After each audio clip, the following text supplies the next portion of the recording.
নমস্কার, আমি চন্দ্রা। আমার এই গল্প পাঠে মূল চ্যানেলটি যদি আপনাদের ভালো লেগে থাকে তাহলে অবশ্যই লাইক, শেয়ার ও সাবস্ক্রাইব করে পাশে থাকবেন এবং অবশ্যই আপনাদের মূল্যবান মতামত কমেন্টের মাধ্যমে আমাকে জানাবেন। আজকের নিবেদন শ্রদ্ধেয় বিভূতিভূষণ বন্দ্যোপাধ্যায়ের পথের পাঁচালী উপন্যাসের মাটির ভেপু। অনেকদিন হইতে গ্রামের বৃদ্ধ নরোত্তম দাস বাবাজির সঙ্গে অপুর বড় ভাব।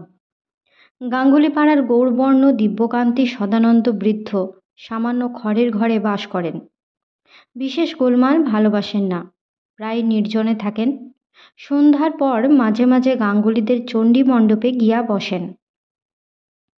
অপুর বাল্যকাল হইতেই হরিহর ছেলেকে সঙ্গে করিয়া মাঝে মাঝে নরোত্তম দাসের কাছে লইয়া যাইত। সেই হইতেই দুইজনের মধ্যে খুব ভাব। মাঝে মাঝে অপু গিয়া বৃদ্ধের নিকট হাজির হয়, ডাক দেয়, দাদু আছো? বৃদ্ধ তাড়াতাড়ি ঘর হইতে বাহির হইয়া তালপাতার চাটাইখানা দাওয়ায় পাতিয়া দিয়া বলেন, এসো বাবা এসো, বসো বসো। অন্য স্থানে অপু মুখচোরা, মুখ দেয়া কথা বাহির হয় না, কিন্তু এই সরল শান্তদর্শন বৃদ্ধের সঙ্গে সে সম্পূর্ণ নিঃসংকোচে মিশিয়া থাকে। বৃদ্ধের সঙ্গে তাহার আলাপ খেলার সঙ্গীদের সঙ্গে আলাপের মতোই ঘনিষ্ঠ, বাধাহীন ও উল্লাস ভরা। নরোত্তম দাসের কেহ নাই, বৃদ্ধ একাই থাকেন। এক স্বজাতীয় বৈষ্ণবের মেয়ে কাজকর্ম করিয়া দিয়া চলিয়া যায়। অনেক সময় সারা বিকাল ধরিয়া অপু বসিয়া বসিয়া গল্প শোনে ও গল্প করে। এ কথায় সে জানে যে নরোত্তম দাস বাবাজি তাহার বাবার অপেক্ষাও বয়সে অনেক বড়, অন্নদা রায়ের অপেক্ষাও বড়। কিন্তু এই বয়োবৃদ্ধতার জন্যই অপুর কেমন যেন মনে হয় বৃদ্ধ তাহার সতীর্থ। এখানে আসিলে তাহার সকল সংকোচ সকল লজ্জা আপনা হইতেই ঘুচিয়া যায়। গল্প করিতে করিতে অপু মন খুলিয়া হাসে, এমন সব কথা বলে যাহা অন্য স্থানে সে ভয়ে বলিতে পারে না। পাছে প্রবীণ লোকেরা কেহ ধমক দিয়া জ্যাঠা ছেলে বলে, নরোত্তম দাস বলেন, দাদু তুমি আমার গৌর, তোমাকে দেখলে আমার মনে হয় দাদু আমার গৌর তোমার বয়সে ঠিক তোমার মতোই সুন্দর, সুশ্রী, নিষ্পাপ ছিলেন। ওই রকম ভাব মাখানো চোখ ছিল তার। অন্য স্থানে এ কথার অপুর হয়তো লজ্জা হইত। এখানে সে হাসিয়া বলে, দাদু তাহলে এবার তুমি আমায় সেই বইখানার ছবি দেখাও। বৃদ্ধ ঘর হইতে প্রেম ভক্তি চন্দ্রিকাখানা বাহির করিয়া আনেন, তাহার অত্যন্ত প্রিয় গ্রন্থ। নির্জনে পড়িতে পড়িতে তিনি মুগ্ধ বিভোর হইয়া থাকেন। ছবি মোট দুখানি। দেখানো শেষ হইয়া গেলে বৃদ্ধ বলেন, আমি মরবার সময়ে বইখানা তোমাকে দিয়ে যাব দাদু, তোমার হাতে বইয়ের অপমান হবে না। তাহার এক শিষ্য মাঝে মাঝে পদ রচনা করিয়া তাহাকে শুনাইতে আসিত। বৃদ্ধ বিরক্ত হইয়া বলিতেন, পদ বেঁধেছ বেশ করেছ, সব আমায় শুনিও না বাপু। পদকর্তা ছিলেন বিদ্যাপতি চণ্ডীদাস, তাদের পর ওসব আমার কানে বাজে, এসব গিয়ে অন্য জায়গায় শোনাও। সহজ সামান্য অনাড়ম্বর জীবনের গতিপথ বাহিয়া এখানে কেমন যেন একটা অন্তঃসলীলা মুক্তির ধারা বহিতে থাকে। অপুর মন সেটুকু কেমন করিয়া ধরিয়া ফেলে। তাহার কাছে তাহা তাজা মাটি, পাখি, গাছপালার সাহচর্যের মতো অন্তরঙ্গ ও আনন্দপূর্ণ ঠেকে বলিয়াই দাদুর কাছে আসিবার আকর্ষণ তাহার এত প্রবল। ফিরিবার সময় অপু নরোত্তম দাসের উঠানের গাছতলাটা হইতে এক রাশি মুচুকুন্দ চাপা ফুল কুড়াইয়া আনে। বিছানায় সেগুলি সে রাখিয়া দেয়। তাহার পরে সন্ধ্যায় আলো জ্বালিলেই বাবার আদেশে পড়িতে বসিতে হয়। ঘণ্টাখানেকের বেশি কোনো দিনই পড়িতে হয় না, কিন্তু অপুর মনে হয় কত রাতই যে হইয়া গেল। পরে ছুটি পাইয়া সে শুইতে যায়, বিছানায় শুইয়াও পড়ে। আর অমনি আজকার দিনের সকল খেলাধুলা, সারাদিনের সকল আনন্দের স্মৃতিতে ভরপুর হইয়া বিছানায় রাখা মুচুকুন্দ চাঁপার গন্ধ তাহার ক্লান্ত দেহমনকে খেলাধুলার অতীত ক্ষণগুলির জন্য বিরহাতুর বালক প্রাণকে অভিভূত করিয়া বহিতে থাকে। বিছানায় উপুড় হইয়া ফুলের রাশির মধ্যে মুখ ডুবাইয়া সে অনেকক্ষণ ঘ্রাণ লয়। সেদিন তাহার দিদি চুপি চুপি বলে, চড়ুই ভাতি করবি অপু? তাহাদের দৌড় দিয়া পাড়ার সকলে কুলুইচণ্ডীর ব্রতের বনভোজনে গ্রামের পিছনের মাঠে যায়। তাহার মাও যায়, কিন্তু তাহাকে লইয়া যায় না। সেখানে সব নিজের নিজের জিনিসপত্র, অত চাল ডাল তাহাদেরই নাই। আর বনভোজনে গিয়া সকলে বাহির করে কত কি জিনিস, ভালো চাল ডাল ঘি দুধ। তাহার মা বাহির করে শুধু মোটা চাল, মটরের ডাল বাটা আর দুই একটি বেগুন।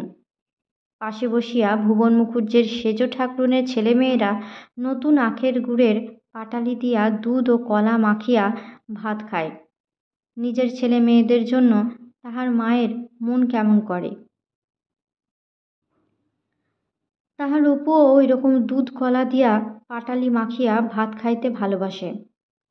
শান্ত মাঠের ধানের বনে রাঙা সন্ধ্যা নামে। বাঁশবনের পথে ফিরিতে শুধু ছেলের মুখই মনে পড়ে। নীলমণি রায়ের জঙ্গলাকীর্ণ ভিটার ওধারের খানিকটা বন দুর্গা নিজের হাতে দা দিয়া কাটিয়া পরিষ্কার করিয়া ভাইকে বলিল, দাঁড়িয়ে দেখ তেঁতুলতলায় মা আসছে কিনা, আমি চাল বের করে নিয়ে আসি শিগগির করে। একটা ভালো নারকেলের মালায় 2 পলা তেল চুপি চুপি তেলের ভাঁড়টা হইতে বাহির করিয়া আনিল। অপহৃত মালামাল বাহিরে আনিয়া ভাইয়ের জিম্মা করিয়া বলিল, শিগগির নিয়ে যা, দৌড় অপু, সেইখানে রেখে আয়, দেখিস যেন গরু টরুতে খেয়ে না ফেলে। এমন সময় মাতর মা তাহার ছোট ছেলেকে পিছনে লইয়া খিড়কির দৌড় দিয়া উঠানে ঢুকিল। দুর্গা বলিল, এদিকে কোত্থেকে তমরেচের বউ? মাতর মায়ের বয়সও খুব বেশি না, দেখিতেও মন্দ ছিল না, কিন্তু স্বামীর মৃত্যুর পর হইতেই কষ্টে পড়িয়া মলিন ও শীর্ণ হইয়া পড়িয়াছে। বলিল, কুটির মাঠে গিয়েছিলাম কাঠকুড়ুতে, বুইচির মালা নেবা। দুর্গা তো বন বাগান খুঁজিয়া নিজেই কত বইচি ফল প্রায় তুলিয়া আনে। ঘাড় নাড়াইয়া বলিল, সে কিনিবে না। মাতর মা বলিল, নেও না দিদি ঠাকরুন, বেশ মিষ্টি বইছে মধুখালির বিলির ধারে তুললাম। কোঁচর হইতে একগাছা মালা বাহির করিয়া দেখাইয়া বলিল, দেখো কত বড় বড়। কাঠ নিয়ে বাজারে যেতি, বিক্রি করতি, পয়সা পেতি, বড্ড বেলা হয়ে যাবে। মাতরে ততক্ষণ 1 পয়সার মুড়ি কিনে দিতাম। নেও, পয়সায় 2 গাছা দেবানি। দুর্গা রাজি হইল না, বলিল, অপু, ঘটিতে 1 গালখানিক চাল ভাজা আছে, নিয়ে এসে মাতর হাতে দে তো। উহারা খিড়কির দৌড় দিয়াই পুনরায় বাহির হইয়া গেলে দুজনে জিনিসপত্র লইয়া চলিল। চারিদিকে বনে ঘেরা, বাহির হইতে দেখা যায় না। খেলাঘরের মাটির ছোবার মতো ছোট্ট একটি হাঁড়িতে দুর্গা ভাত চড়াইয়া দিয়া বলিল, এই দেখ অপু, কত বড় বড় মেটে আলুর ফল নিয়ে এসেছি এক জায়গা থেকে। উটিদের গাছতলায় তালতলায় একটা ঝোপের মাথায় অনেক হয়ে আছে, ভাতে দেব। অপু মহা উৎসাহে শুকনা লতা কাটি কুড়াইয়া আনে। এই তাহাদের প্রথম বনভোজন। অপুর এখনো বিশ্বাস হইতেছিল না যে এখানে সত্যিকারের ভাত তরকারি রান্না হইবে, না খেলাঘরের বনভোজন যা কতবার হইয়াছে সেরকম হইবে। ধুলার ভাত, খাপড়ার আলু ভাজা, কাঁঠাল পাতা লুচি। কিন্তু বড় সুন্দর বেলাটি, বড় সুন্দর স্থান বনভোজনের। চারিধারে বনঝোপ, ওদিকে তেলাকুচা লতার দুলুনি, বেলগাছের তলে জঙ্গলে শেওড়া গাছের ফুলের ঝাড়, আধা পোড়া কটা দুর্বা ঘাসের উপরে খঞ্জন পাখিরা নাচিয়া নাচিয়া ছুটিয়া বেড়াইতেছে। নির্জন ঝোপঝাপের আড়ালে নিভৃত নিরালা স্থানটি। প্রথম বসন্তের দিনে ঝোপে ঝোপে নতুন কচি পাতা, ভেঁটু ফুলের ঝাড় পুরো ভিটাটা আলো করিয়া ফুটিয়া আছে। বাতাবি লেবু গাছটায় কয়দিনের কুয়াশায় ফুল অনেক ঝরিয়া গেলেও থোপা থোপা সাদা সাদা ফুল উপরের ডালে চোখে পড়ে। দুর্গা আজকাল যেন এই গাছপালা পথঘাট এই অতি পরিচিত গ্রামের প্রতি অন্ধি সন্ধিকে অত্যন্ত বেশি করিয়া আঁকড়াইয়া ধরিতেছে। আসন্ন বিরহের কোন বিষাদে এই কত প্রিয় গাবতলার পথটি, ওই তাহাদের বাড়ির পেছনের বাঁশবন, ছায়াভরা নদীর গাছটি আচ্ছন্ন থাকে। তাহার অপু, তাহার সোনার খোকা ভাইটি, যাহাকে একবেলা না দেখিয়া সে থাকিতে পারে না, মন হু হু করে। তাহাকে ফেলিয়া সে কতদূর যাইবে? আর যদি সে না ফেরে, যদি নিতম পিসির মতো হয়? এই ভিটাতেই নিতম পিসি ছিল। বিবাহ হইয়া কতদিন আগে কোথায় চলিয়া গিয়াছে, আর বাপের ভিটাতে ফিরিয়া আসে নাই। অনেক কাল আগের কথা, ছেলেবেলা হইতে গল্প শুনিয়া আসিতেছে। সকলে বলে বিবাহ হইয়াছিল মুর্শিদাবাদ জেলায়। সে কত দূরে, কোথায়, কেহ আর তাহার খোঁজ খবর করে না। আছে কি নাই কেহ জানে না। বাপকে নিতম পিসি আর দেখে নাই, মাকেও দেখে নাই, ভাই বোনকেও না। সব একে একে মরিয়া গিয়াছে। মা গো, মানুষ কেমন করিয়া এমন নিষ্ঠুর হয়, কেন তাহার খোঁজ কেহ শেয়ার করে নাই? কতদিন সে নির্জনে এই নিতম পিসির কথা ভাবিয়া চোখের জল ফেলিয়াছে। আর যদি হঠাৎ সে ফিরিয়া আসে, এই ঘোর জঙ্গল ভরা জনশূন্য বাপের ভিটা দেখিয়া কি ভাবে? তাহারও যদি ওই রকম হয়, ওই তাহার বাবাকে, মাকে, অপুকে ছাড়িয়া আর কখনো দেখা হইবে না, কক্ষনো না, কক্ষনো না। এই তাহাদের বাড়ি গাবতলা ঘাটের পথ ভাবিলে গা শিহরিয়া ওঠে। দরকার নাই, কি জানি কেন আজকাল তাহার মনে হয় একটা কিছু তাহার জীবনে শীঘ্র ঘটিবে। একটা এমন কিছু জীবনে শীঘ্রই আসিতেছে, যাহা আর কখনো আসে না। দিন রাতে খেলাধুলার কাজকর্মের ফাঁকে ফাঁকে একথা তাহার প্রায় মনে হয়। ঠিক সে বুঝিতে পারে না তাহা কি, বা কেমন করিয়া সেটার আসিবার কথা মনে ওঠে। তবুও মনে হয়, কেবলই মনে হয়, তাহা আসিতেছে, আসিতেছে, শীঘ্রই আসিতেছে। চড়ুইভাতির মাঝামাঝি অপুদের বাড়ির উঠানে কাহাদের ডাক শোনা গেল। দুর্গা বলিল, বিনির গলা যেন, নিয়ে আয় তো ডেকে অপু। একটু পরে অপুর পেছনে পেছনে দুর্গার সমবয়সী একটি কালো মেয়ে আসিল। একটু হাসিয়া যেন কতকটা সম্ভ্রমের সুরে বলিল, কি হচ্ছে দুর্গা দিদি? দুর্গা বলিল, আয় না বিনি, চড়ুইভাতি করছি, বস। মেয়েটি ওপাড়ার কালীনাথ চক্রবর্তীর মেয়ে। পরনে আধময়লা শাড়ি, হাতে সরু সরু কাঁচের চুড়ি, একটু লম্বা গড়ন, মুখ নিতান্ত সাদাসিধা। তাহার বাপ যুগীর বামুন বলিয়া সামাজিক ব্যাপারে পাড়ায় তাহাদের নিমন্ত্রণ হয় না। গ্রামের একপাশে নিতান্ত সংকুচিতভাবে বাস করে, অবস্থাও ভালো নয়। বিনি দুর্গার ফরমাইজ খাটিতে লাগিল খুব। বেড়াইতে আসিয়া হঠাৎ সে যেন একটা লাভজনক ব্যাপারের মধ্যে আসিয়া পড়িয়াছে। এখন ইহারা তাহাকে সে উৎসবের অংশীদার স্বীকার করিবে কি না করিবে, এরূপ একটা দ্বিধামিশ্রিত উল্লাসের ভাব তাহার কথাবার্তায় ভাবভঙ্গিতে প্রকাশ পাইতেছিল। দুর্গা বলিল, বিনি, আয়, দুটো শুকনো কাঠ দেখ তো, আগুনটা জ্বলছে না ভালো। বিনি তখনই কাঠ আনিতে ছুটিল এবং একটু পরে এক বোঝা শুকনা বেলের ডাল আনিয়া হাজির করিয়া বলিল, এতে হবে গো দুর্গা দিদি, না আরো আনবো? দুর্গা তখন বলিল, বিনি এসেছে, ও তো এখানে খাবে, আর দুটো চাল নিয়ে আয় অপু। বিনির মুখখানা খুশিতে উজ্জ্বল হইয়া উঠিল। খানিকটা পরে বিনি জল আনিয়া দিল। আগ্রহের সুরে জিজ্ঞাসা করিল, কি কি তরকারি দুর্গা দিদি? ভাত নামাইয়া দুর্গা তেলটুকু দিয়া বেগুন তাহাতে ফেলিয়া দিয়া ভাজে। খানিকটা পরে সে অবাক হইয়া ছোবার দিকে চাহিয়া থাকে। অপুকে ডাকিয়া বলে, ঠিক একেবারে সত্যিকারের বেগুন ভাজার মতো রং হচ্ছে দেখছিস অপু, ঠিক যেন মার রান্না বেগুন ভাজা, না? অপুরও ব্যাপারটা আশ্চর্য বোধ হয়। তাহারও এতক্ষণ যেন বিশ্বাস হইতেছিল না যে তাহাদের বনভোজনে সত্যিকার ভাত, সত্যিকার বেগুন ভাজা সম্ভবপর হইবে। তাহার পর তিনজনে মহা আনন্দে কলার পাতে খাইতে বসে। শুধু ভাত আর বেগুন ভাজা, আর কিছু না। অপু গ্রাস মুখে তুলিবার সময় দুর্গা সেদিকে চাহিয়াছিল। আগ্রহের সঙ্গে জিজ্ঞাসা করে, কেমন হয়েছে রে বেগুন ভাজা? অপু বলে, বেশ হয়েছে দিদি, কিন্তু নুন হয়নি যেন। লবণকে রন্ধনের উপকরণের তালিকা হইতে ইহারা অদ্য একেবারেই বাদ দিয়াছে।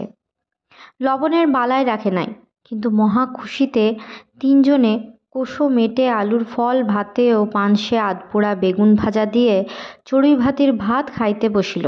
দুর্গার এই প্রথম রান্না। সে বিস্ময় মাখানো আনন্দের সঙ্গে নিজের হাতের শিল্প সৃষ্টি উপভোগ করিতেছিল। এই বন ঝোপের মধ্যে, এই শুকনা আতা পাতার রাশের মধ্যে খেজুর তলায় ঝরিয়া পড়া খেজুর পাতার পাশে বসিয়া সত্যিকারের ভাত তরকারি খাওয়া। খাইতে খাইতে দুর্গা অপুর দিকে চাহিয়া হিহি করিয়া খুশির হাসি হাসিল। খুশিতে ভাতের দলা তাহার গলার মধ্যে আটকাইয়া যাইতেছিল যেন।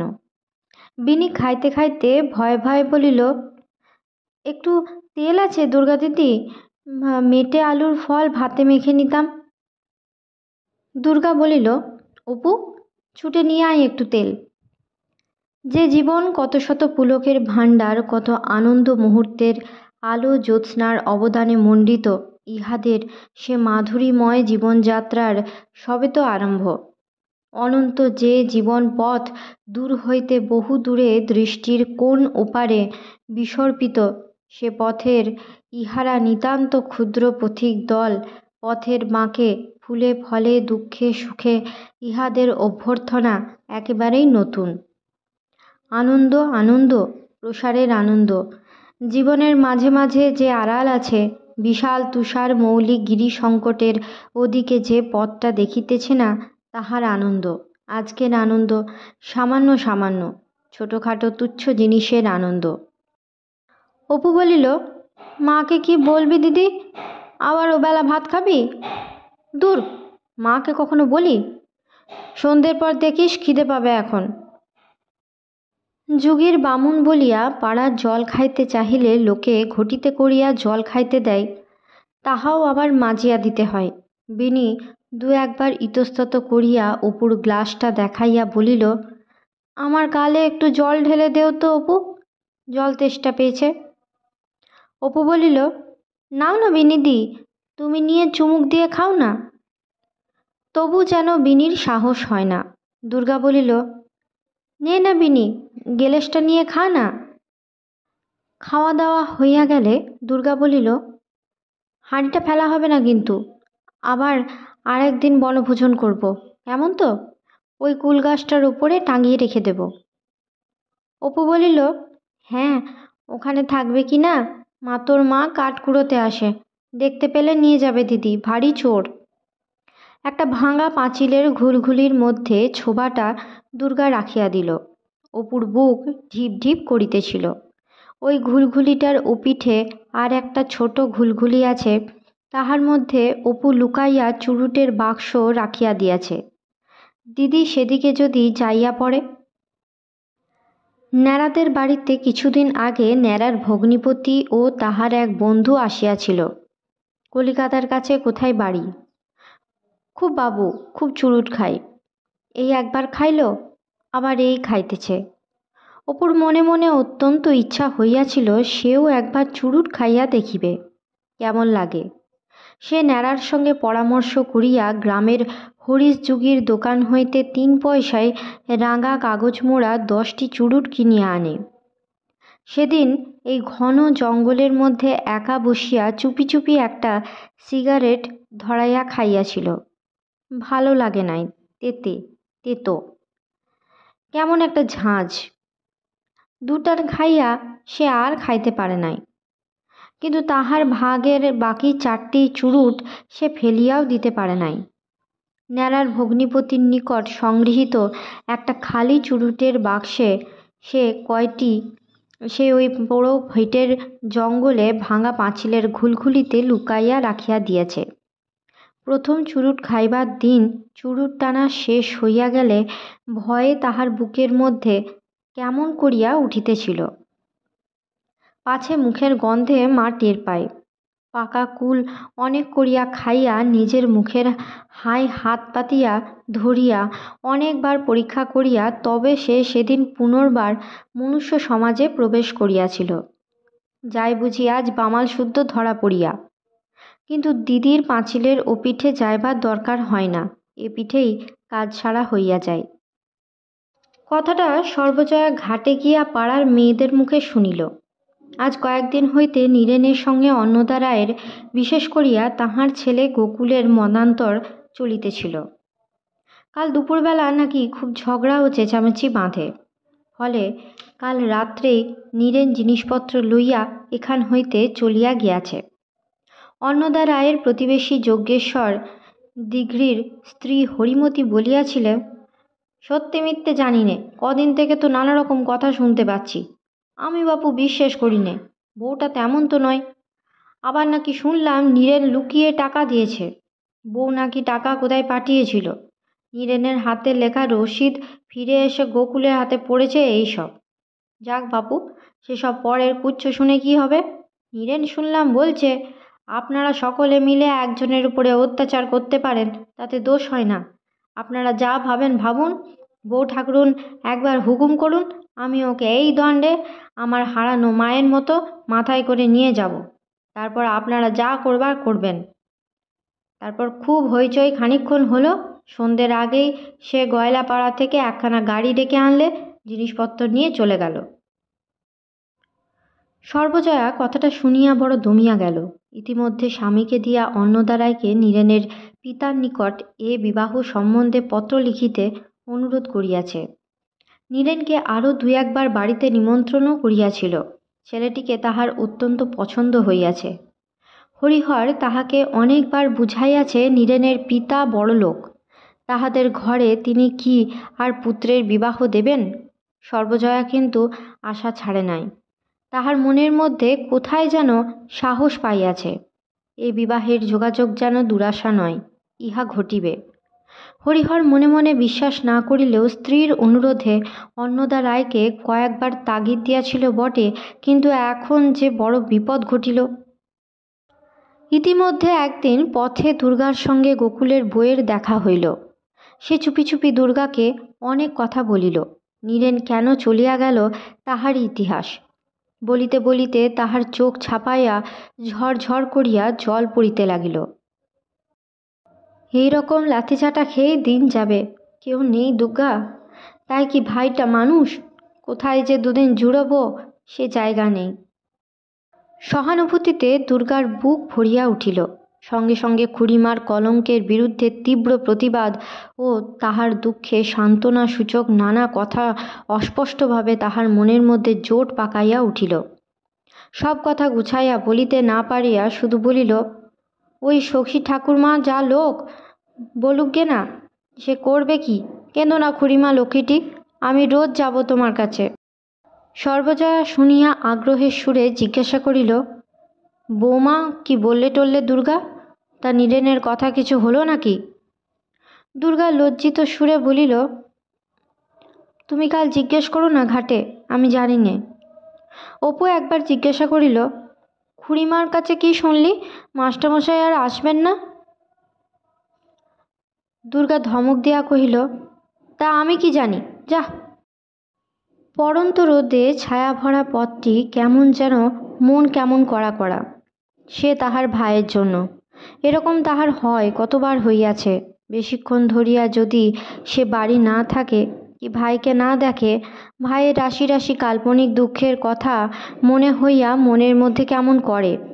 তাহার অমন দুঃখে আলতা রঙের সোনার পুতুলের মতো ভাইটা ময়লা আধছাড়া মতো একখানা কাপড় পরিয়া বাড়ির দরজার সামনে আপন মনে একা একা কুড়ি ঢালিয়া বেগুন বিচি খেলিতেছে। তাহার কাছে পয়সা চায় এটা ওটা কিনিতে, সে দিতে পারে না, ভারী কষ্ট হয় মনে। দিন কয়েক পরে ভুবন মুখুজ্জের বাড়ির রানুর দিদির বিবাহ শেষ হইয়া গিয়াছে বটে, কিন্তু এখনও কুটুম্ব কুটুম্বিনীরা সকলে যান নাই। ছেলেমেয়েও অনেক।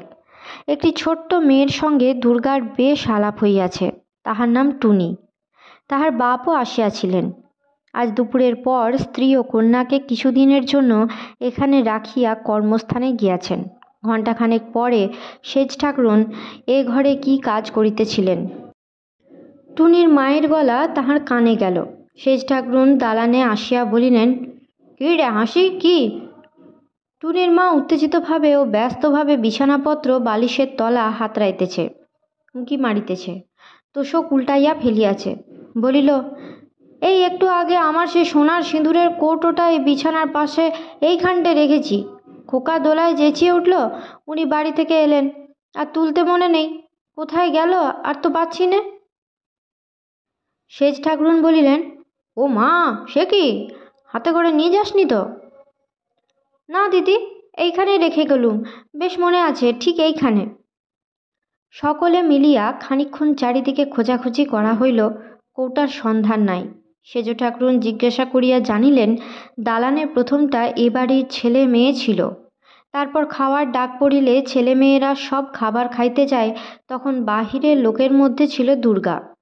সেজ ঠাকরুনের ছোট মেয়ে টেপি চুপি চুপি বলিল, আমরা যেই খাবার খেতে গেলাম, দুর্গা দিদি তখন দেখি যে কিরকির দৌড় দিয়ে বেরিয়ে যাচ্ছে, এই মাত্র আবার এসেছে। সেজ ঠাকরুন চুপি চুপি কী পরামর্শ করিলেন, পরে রুক্ষ সুরে দুর্গাকে বলিলেন, কৌটো দিয়ে দে দুর্গা, কোথায় রেখেছিস বল, বার কর এক্ষুনি বলছি। দুর্গার মুখ শুকাইয়া এতটুকু হইয়া গিয়াছে। সেজ ঠাকরুনের ভাবভঙ্গিতে তাহার জিভ যেন মুখের মধ্যে জড়াইয়া গেল। অস্পষ্টভাবে কি বলিল ভালো বোঝা গেল না। টুনির মা এতক্ষণ কোনো কথা বলেন নাই। একজন ভদ্র ঘরের মেয়েকে সকলে মিলিয়া চোর বলিয়া ধরাতে একটু অবাক হইয়া গিয়াছিল। বিশেষত দুর্গাকে সে কয়েকদিন এখানে দেখিতেছে, দেখিতে বেশ চেহারা বলিয়া দুর্গাকে পছন্দও করে। সে চুরি করিবে, ইহা কি সম্ভব? সে বলিল, ও নেয়নি বোধে সেজদি, ও কেন? সেজ ঠাকরুন বলিলেন, তুমি চুপ করে থাকো না, তুমি ওর কি জানো, নিয়েছে কি না না নিয়েছে আমি জানি ভালো করে। একজন বলিলেন, তা নিয়ে থাকিস বের করে দে, নয়তো কোথায় আছে বল, আপদ চুকে যায়, দিয়ে দে লক্ষ্মীটি, কেন মিথ্যে? দুর্গা যেন কেমন হইয়া গিয়াছিল, তাহার পা ঠক ঠক করিয়া কাঁপিতেছিল। সে দেওয়ালে ঠেস দিয়া দাঁড়াইয়া বলিল, আমি তো জানি না কাকিমা, আমি তো। সেজ ঠাকরুন বলিলেন, বললেই আমি শুনব? ঠিক ও নিয়েছে, ওর ভাব দেখে আমি বুঝতে পেরেছি। আচ্ছা, ভালো কথাই বলছি, কোথায় রেখেছিস দিয়ে দে, জিনিস দিয়ে দাও তো কিছু বলবো না, আমার জিনিস পেলেই হলো। পূর্বোক্ত কুটুম্বিনী বলিলেন, ভদ্রলোকের মেয়ে চুরি করে কোথাও শুনিনি তো কখনো, এই পাড়াতেই বাড়ি নাকি? সেজ ঠাকরুন বলিলেন, তুমি ভালো কথার কেউ নও, দেখবে তুমি মজাটা একবার। তুমি আমার বাড়ির জিনিস নিয়ে হজম করতে গিয়েছ, এ কি যা তা পেয়েছ বুঝি, তোমায় আমি আজ। পরে তিনি দুর্গার হাতখানা ধরিয়া হিড় হিড় করিয়া টানিয়া তাহাকে দালানের ঠিক মাঝখানে আনিয়া বলিলেন, দুর্গা, বল এখনো কোথায় রেখেছিস, বলবি না?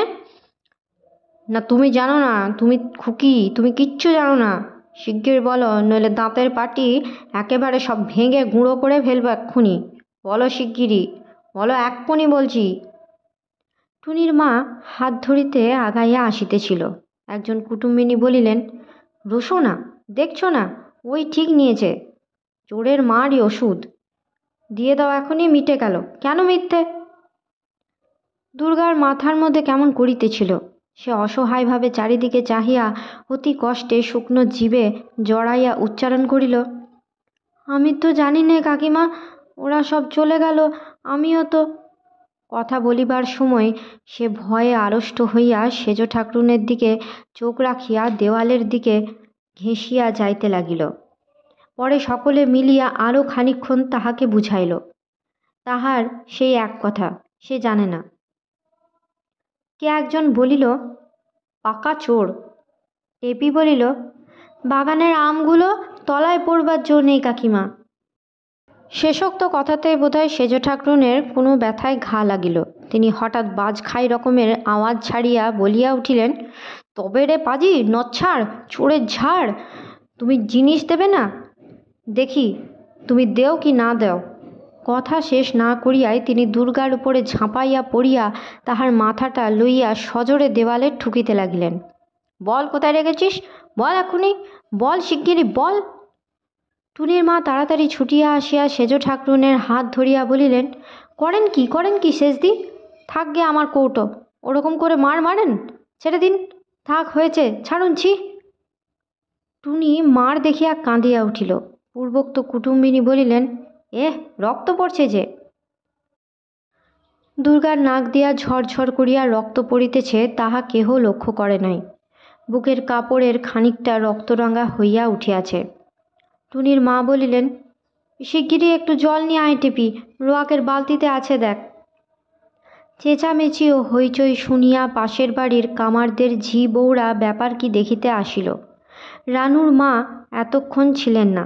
দুপুরে খাওয়া দাওয়ার পরে কামার বাড়ি বসিয়া গল্প করিতেছিলেন। তিনিও আসিলেন। মারের চোটে দুর্গার মাথার মধ্যে ঝাঁ ঝাঁ করিতেছিল। সে দিশাহারাভাবে ভিড়ের মধ্যে একবার চাহিয়া কি দেখিল। জল আসিলে রানুর মা তাহার চোখে মুখে জল দিয়া তাহাকে ধরিয়া বসাইলেন। তাহার মাথার মধ্যে কেমন ঝিমঝিম করিতেছিল। সে দিশাহারাভাবে বসিয়া পড়িল। রানুর মা বলিলেন, অমন করে কি মারে শেষদি, রোগা মেয়েটা, ছি।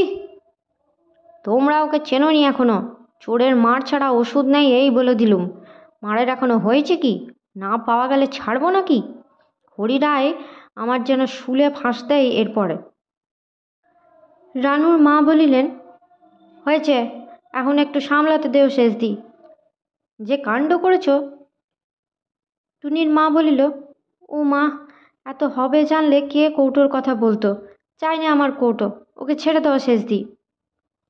সেজ ঠাকরুন এত সহজে ছাড়িতেন কি না বলা যায় না, কিন্তু জনমত তাহার বিরুদ্ধে রায় দিতে লাগিল। কাজেই তিনি আসামিকে ছাড়িয়া দিতে বাধ্য হইলেন।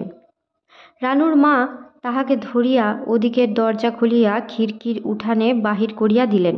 বলিলেন, খুব খেনে আজ বাড়ি থেকে বেরিয়েছিলি, যা হোক, যা আস্তে আস্তে যা। টেপি, খিড়কিটা ভালো করে খুলে দে।